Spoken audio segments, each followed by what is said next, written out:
बीते 26 जनवरी को जब हम और आप संविधान पर गर्व करते हुए गणतंत्र दिवस मना रहे थे, उसी समय उत्तर प्रदेश के बरेली में एक युवा पीसीएस अधिकारी ने व्यवस्था के खिलाफ विद्रोह कर दिया। नाम है अलंकार अग्निहोत्री। अलंकार अग्निहोत्री के बारे में तो आपने सुना ही होगा, लेकिन अब चर्चा करते हैं कि उनका भविष्य कैसे होगा, उनका ये फैसला कैसा रंग लाएगा। कहीं उन्होंने स्वयं और अपने परिवार के भविष्य को, सुख सुविधाओं को खतरे में तो नहीं डाल दिया? क्या वो उत्तर प्रदेश में एक नया राजनीतिक विकल्प दे पाएंगे? एक नई पार्टी भी उन्होंने बना दी है। तो अलंकार अग्निहोत्री ये मानते हैं कि केंद्र और राज्य की सरकारें संविधान की मंशा के अनुसार कार्य नहीं कर रही हैं, भेदभाव हो रहा है, और इसी बात को लेकर इस्तीफा देते हुए बरेली में वो सड़कों पर उतर आए। कई दिनों तक यूजीसी से जुड़े कथित सामान्य वर्ग विरोधी कानून और शंकराचार्य के अपमान के मुद्दे पर लोगों का साथ भी उनको मिला, उनके साथ भीड़ चलती रही। शुरू के 1-2 हफ्तों तक मीडिया और सोशल मीडिया ने उन्हें सुर्खियों में बनाए रखा, लेकिन धीरे धीरे उनकी चर्चा उत्तर प्रदेश में अब सीमित होती जा रही है। जो अखबार और चैनल पहले उन्हें प्रमुखता दे रहे थे, अब वही उन्हें ज्यादा स्पेस नहीं दे पा रहे हैं। 23 फरवरी को अलंकार अग्निहोत्री ने वृंदावन में अपने समर्थकों के साथ एक नए राजनीतिक दल की भी घोषणा कर दी। पार्टी का नाम रख दिया राष्ट्रीय अधिकार मोर्चा, यानी राम। राम का नाम लेके तो भारतीय जनता पार्टी ने भी दशकों पहले शुरुआत की थी। उन्हें सत्ता भी मिल गई, केंद्र में भी कई बार मिली, कई राज्यों में भी मिली। अब अलंकार अग्निहोत्री भी राम का नाम लेकर अपनी सियासी यात्रा शुरू कर रहे हैं। उनका दावा है कि ये जो दल उन्होंने बनाया है, ये देश में सनातन संस्कृति, आपसी भाईचारा और सभी जाति धर्म के लोगों के लिए एक न्याय सुनिश्चित करेगा, समान अवसर सुनिश्चित करेगा।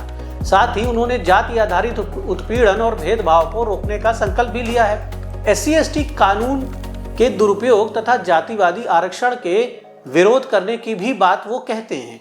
लेकिन बड़ा सवाल ये है कि अलंकार अग्निहोत्री से पहले भी कई अधिकारियों ने अपने विचारों के साथ जोश में राजनीतिक दल बनाए, कई वर्षों तक पार्टियां चलाई, लेकिन सफलता बहुत सीमित रही, ना के बराबर रही। जब तक कोई अधिकारी पद पर रहते हैं, तब तक उनका प्रभाव और जलवा बना रहता है, लोग उनके आगे पीछे घूमते हैं। लेकिन जैसे ही वो अधिकारी सरकारी नौकरी से अलग होकर सामाजिक और राजनीतिक धरातल पर आते हैं, उनके पैसे और प्रभाव की चमक फीकी पड़ने लगती है, तो लोग उन अधिकारियों से दूरी बना लेते हैं। ऐसे अधिकारी जो नेता बने, वो धीरे धीरे अकेले पड़ गए। कई बार उन्हें और उनके परिवार को नौकरी छोड़ने के फैसले पर पछतावा भी हुआ। तो क्या अलंकार अग्निहोत्री और उनके परिवार को भी आने वाले समय में उनके इस फैसले पर पछतावा करना पड़ सकता है? आइए समझते हैं।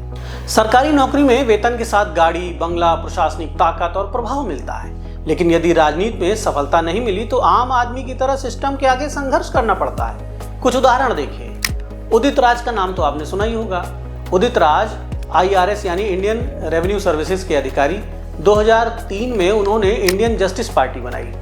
बड़े अधिकारी थे, नौकरी छोड़कर पार्टी में आ गए, राजनीति में आ गए। 10-12 वर्षों तक वो बड़ी मेहनत करते रहे, पार्टी को स्थापित करने के लिए पूरे भारत में यात्राएं की, कई चुनाव लड़े, लेकिन लगातार फेल होते रहे, असफलता मिलती रही, सफलता नहीं मिली उन्हें। पहली बार उन्हें सांसद बनने का अवसर तभी मिल पाया जब वह 2014 में भाजपा में शामिल हुए।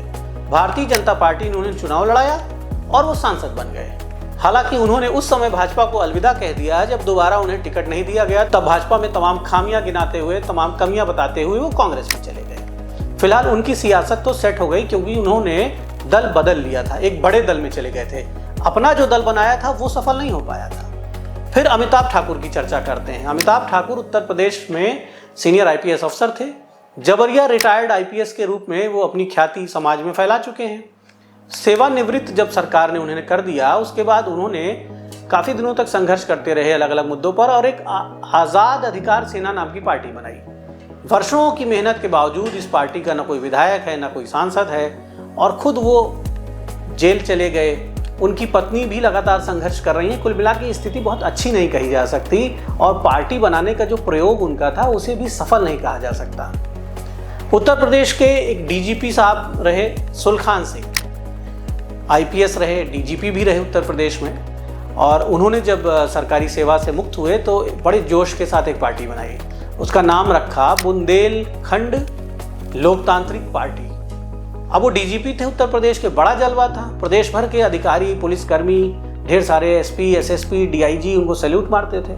उन्हें लगा कि शायद ये जलवा रिटायरमेंट के बाद भी रहेगा और मेरी जो पार्टी होगी उसमें ढेर सारे लोग आकर्षित होकर जुड़ जाएंगे। लेकिन हकीकत तो कुछ और है साहब। सरकारी अधिकारी जब राजनीति में उतरते हैं तो शुरुआती साल 6 महीने तक तो चमक दमक बनी रहती है, लेकिन धीरे धीरे लोग खिसकने लगते हैं। शुरू में तो उनके साथ भी समर्थक, रिश्तेदार और कार्यकर्ता चलते रहे, लेकिन चूंकि राजनीति जो है वो अपने आप में एक अलग जीवन दर्शन है और उसके कुछ अलग नियम भी हैं। राजनीति केवल विचारों और भाषणों से नहीं चलती है, इसके लिए मजबूत संगठन, जमीनी नेटवर्क, आर्थिक संसाधन, ढेर सारा पैसा भी चाहिए, अथाह पैसा चाहिए राजनीति करने के लिए। एक एक विधानसभा सीट पर अघोषित रूप से करोड़ों रुपए खर्च होते हैं। चुनाव आयोग कुछ भी नियम बनाता रहे, आचार संहिता बनाता रहे, लेकिन हम लोग जो 2-2.5 दशक की पत्रकारिता कर चुके हैं, इस बात को करीब से देख चुके हैं कि एक एक विधानसभा सीट पर करोड़ों रुपया खर्च करना पड़ता है साहब, तब जाके बड़ी किस्मत होती है, बड़ी मेहनत होती है तो विधानसभा में एक बार एंट्री मिल पाती है।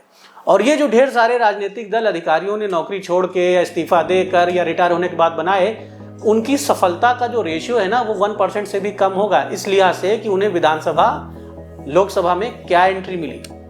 बड़े दल का ऐसा वर्चस्व है, बड़ी पार्टियों का ऐसा वर्चस्व है कि आपको उनकी शरण में जाना ही पड़ता है। हजारों कार्यकर्ताओं की टीम लगातार काम करती है, तब जाकर कोई एक नेता कोई एक सीट जीत पाता है।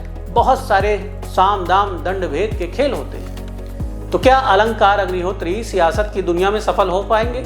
सिटी मजिस्ट्रेट जैसी प्रतिष्ठित नौकरी छोड़ना उनके और उनके परिवार के भविष्य के लिए क्या एक सही निर्णय साबित होगा? एक पीसीएस अधिकारी के रूप में उनके पास आगे चलकर बहुत सारे अवसर थे। आईएएस बनने का अवसर था, सीडीओ, जिलाधिकारी, मंडलायुक्त, कमिश्नर जैसे बड़े पदों पर काम करने का मौका मिल सकता था। सरकारी बजट और प्रशासनिक अधिकारों के साथ वो लाखों लोगों के जीवन को बेहतर कर सकते थे। हालांकि राजनीति में सफल होने पर अवसर और बड़े हो सकते हैं और बड़े मौके मिल सकते हैं। यदि आप विधायक बन जाते हैं, सांसद बन जाते हैं, मंत्री बन जाते हैं, कोई मंत्रालय मिल जाता है तो बड़े अवसर होते हैं। लेकिन ये सफलता बड़ी दुर्लभ होती है, बड़े भाग्य से मिलती है, बड़े बड़े पापड़ बेलने पड़ते हैं इसके लिए। उत्तर प्रदेश जैसे विशाल और जनसंख्या वाले राज्य में जहां राजनीति जाति और धर्म के समीकरणों पर आधारित है, वहां पर नई पार्टी के लिए जगह बनाना बहुत मुश्किल है। अलंकार अग्निहोत्री ने हिंदुत्व, राष्ट्रवाद, ब्राह्मण और सामान्य वर्ग के मुद्दे उठाए हैं, यूजीसी का मुद्दा उठाया है, लेकिन क्या एक वर्ग के भरोसे अपनी राजनीतिक यात्रा को बढ़ा पाएंगे? उत्तर प्रदेश ही नहीं, पूरा भारत मिक्स्ड कल्चर वाला एक सिस्टम यहाँ पर काम करता है, और जो पॉलिटिकल सिस्टम है वहाँ पर जब तक आप 2-4 जातियों का एक समावेश नहीं खड़ा करते हैं तब तक सफलता बहुत मुश्किल होती है। चुनाव जीतने के लिए जो वोट प्रतिशत चाहिए वो न तो केवल ब्राह्मणों के पास है, न केवल ठाकुरों के पास है, न केवल सवर्णों के पास है। उस वोट प्रतिशत में आपको अलग अलग विचारधाराओं का कॉम्बिनेशन बनाना पड़ता है। क्या ये कॉम्बिनेशन अलंकार अग्निहोत्री बना पाएंगे? क्या उनके पास वह संगठन, संसाधन और सोशल नेटवर्क है जिसके दम पर वो राष्ट्रीय अधिकार मोर्चा जो पार्टी उन्होंने बनाई है उसको सफलता दिला सकें? आप इस मुद्दे पर क्या सोचते हैं? आपकी सोच बहुत अहम रखती है, आपके विचार बहुत महत्वपूर्ण हैं, चाहे वो अलंकार अग्निहोत्री की बात हो या फिर हम सब की किसी की बात हो। जनता ही सर्वोपरि है, जनता ही असली नेता है, वही नेता बनाती है, वही राजा बनाती है, वही राजा को पैदल कर देती है। तो आप अलंकार अग्निहोत्री के बारे में क्या सोचते हैं? क्या वो सफल होंगे? उनकी रणनीति क्या सही है? क्या कमियां उनकी रणनीति में आपको दिखती है? और जिस तरह से वो बीटेक भी थे, इंजीनियर भी थे और इतनी नॉलेज, एक अच्छी नौकरी छोड़ दी उन्होंने, उस नौकरी के माध्यम से भी बहुत कुछ कर सकते थे और अब एक राजनीतिक दल बना रहे हैं, तो उनका ये फैसला उनके लिए, उनकी फैमिली के लिए, समाज के लिए कितना महत्वपूर्ण होगा, उपयोगी होगा, नहीं होगा? क्या ये फैसला उनके जीवन पर नकारात्मक प्रभाव डालेगा? जो भी कुछ आप सोचते समझते हैं, आपसे गुजारिश है कि कमेंट में ज़रूर बताएं, हमारा भी ज्ञान बढ़ाएं। और ये जो वीडियो हम बड़ी मेहनत से आपके लिए बनाते हैं, आपसे गुजारिश है इसे शेयर करें, अपने दोस्तों तक पहुंचाएं, व्हाट्सएप पे शेयर करें। हमारे सारे जो पेजेस हैं, फेसबुक पे, ट्विटर पे भी हम मौजूद हैं, इंस्टा पे भी आप हमें ढूंढ लीजिए, व्हाट्सएप पे, हर जगह आप हमें ढूंढ लीजिए और हम आपकी सेवा में हर प्लेटफॉर्म पर उपस्थिति अपनी देने की कोशिश करते हैं। तो जहाँ भी आप हमें पाएँ वहाँ पर अपने उंगलियों में थोड़ी सी हरकत करें, बटन दबा दें एक, और हमें लाइक कर दें, जुड़ जाएं हमसे, और कमेंट बॉक्स में हमारा मार्गदर्शन करते हुए अपनी टिप्पणियाँ ज़रूर लिखें। धन्यवाद।